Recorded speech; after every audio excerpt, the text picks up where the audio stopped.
jeti me një tigan të madh që vjen nga Shëngjini në mos gaboj? Po, nga Shëngjini në Tiranë, të cilën e bërë në kuadër të hapjes së restorantit të ri Pasta në Tigan, në zemër të Tiranës, në zemër të Mysimshyrit, një tigan shumë i madh. Sa peshon ai tigani? Nuk e di për peshën, po ai është 20 me 20 kështu si dimension. Është i rëndë domethënë për të mbajtur. Po, është alumin, po është i rëndë, sepse bishti është inoksit, është shumë i rëndë, se s'bëhet bishti alumin. Tani ke xhiruar veten nga Shëngjini në autostradë tek Trau ku paguhet për të ardhur.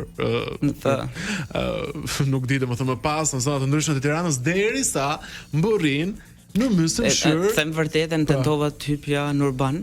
Të Unazës më duket se është ai urbani, thash ta bëj xhiro më urban edhe nuk e zetet e dera.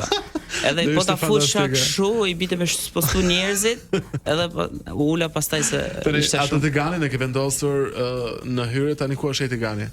Ai tigani ka qenë në hyrje kur është bë hapja, pastaj e kam heq, sepse e përdor për evente, edhe nuk mund ta lej jashtë. Domethënë, të them një gjë, në Mysymshyr po ta fus më rënë atë zën 2 tavolina ai. Aq madh është. Nuk mundem me përdor, se është restoranti i vogël, Mysymshyr e kam marrë një ambient vogël edhe se unë duhet që njerëzit të konsumojnë një ambient ngroft, jo të jetë një hapësirë e madhe që unë ndoshta nuk mund t'i jap cilësi gjithëve, por se një ambient vogël unë dita ku lidoj, dita ruaj edhe besoj që e mbaj, domethënë aq vende sa kam unë aty 50 vende.